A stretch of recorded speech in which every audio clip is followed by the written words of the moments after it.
जय श्री कृष्ण। 31वां अध्याय श्री पुरुषोत्तम मास महात्म्य की महानता का वर्णन। सूत जी बोले, हे विप्रो, नारद मुनि पतिव्रता स्त्री धर्म को विस्तार पूर्वक सुनकर कुछ और नारायण मुनि से पूछने लगे, हे बद्रीपते, आपने कांसे के संपुट का दान सब दानों से अधिक बढ़कर बताया है, उसका स्पष्ट कारण मुझे बतावे। श्री नारायण बोले, हे ब्राह्मण, एक समय पार्वती जी ने इस व्रत को किया था। तब उस समय उन्होंने महादेव जी से पूछा, ऐसा कौन सा उत्तम दान है जिसके देने से मेरा पुरुषोत्तम व्रत पूर्ण हो जावे।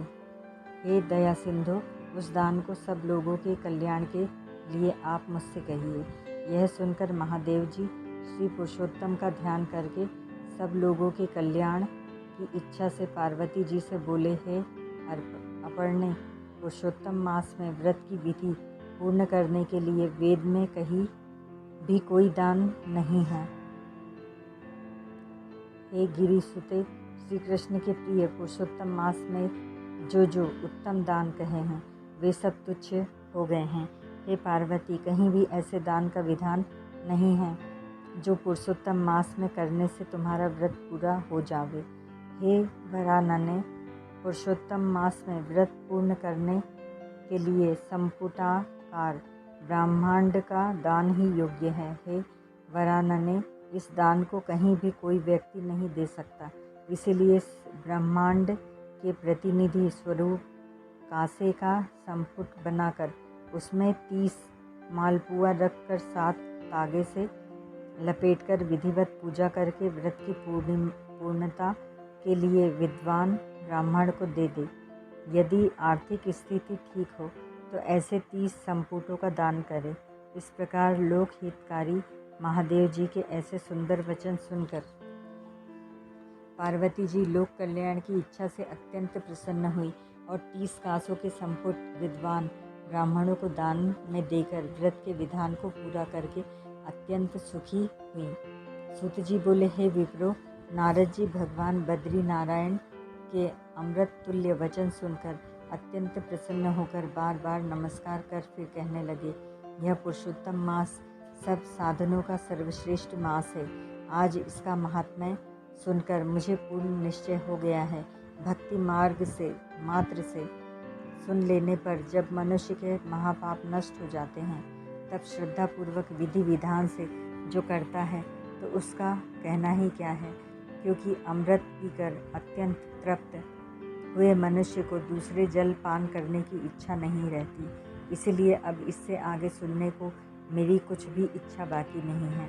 सूत जी बोले, ब्रह्मर्षि ऋषिवर नारद जी, इतना कहकर शांत हो पुरातन मुनि बद्री नारायण के चरण कमलों में मस्तक रखकर नमस्कार करने लगे।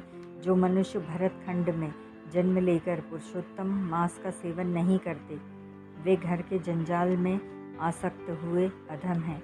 ऐसी दुष्ट बुद्धि वाले मनुष्य बार बार जन्मते और मरते हैं तथा जन्म जन्मांतर में पुत्र, मित्र, भार्या एवं प्रियजनों आदि के वियोग के दुखों से दुखी रहते हैं। सूत जी बोले, हे द्विज श्रेष्ठों, इस पुरुषोत्तम मास में नास्तिक बात के शास्त्रों का वर्णन न करे,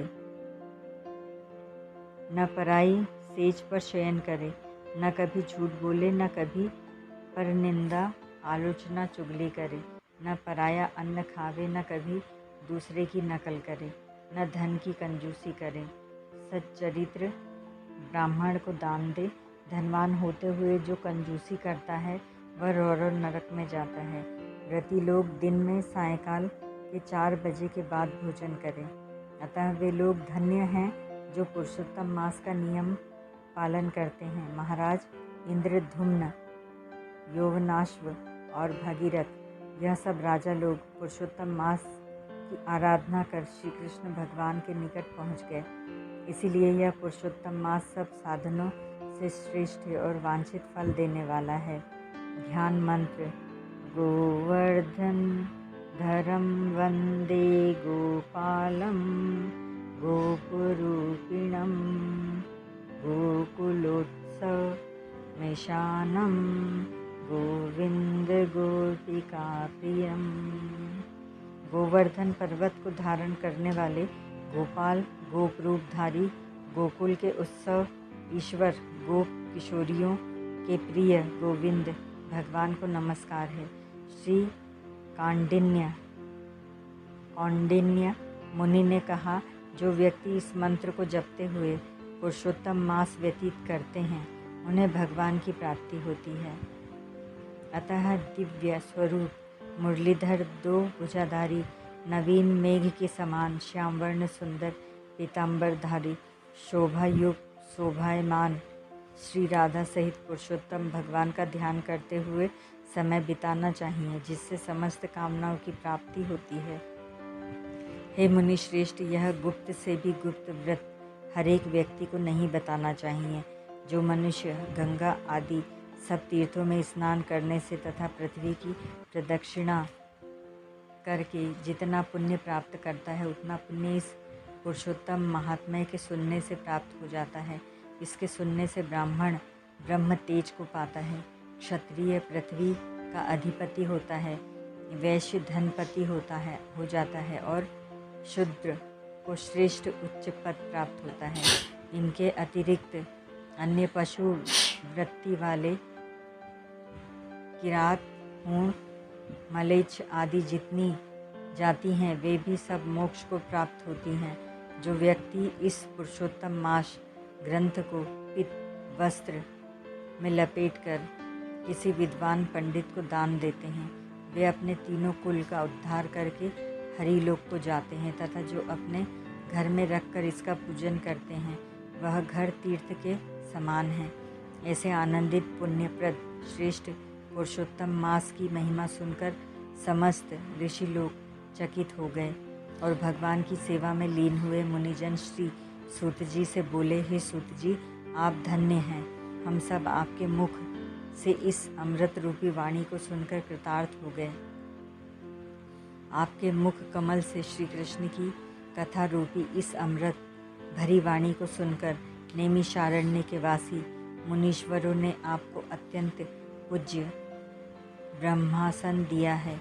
अतः आप ऋषि समाज में इस धराधाम में श्री कृष्ण भगवान की रमणीक कथा कहते रहें।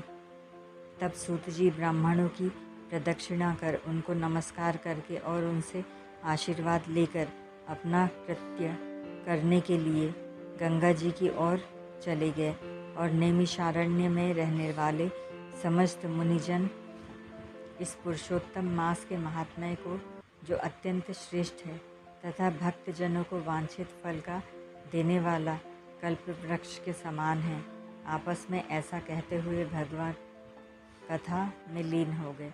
ओम तत्सत।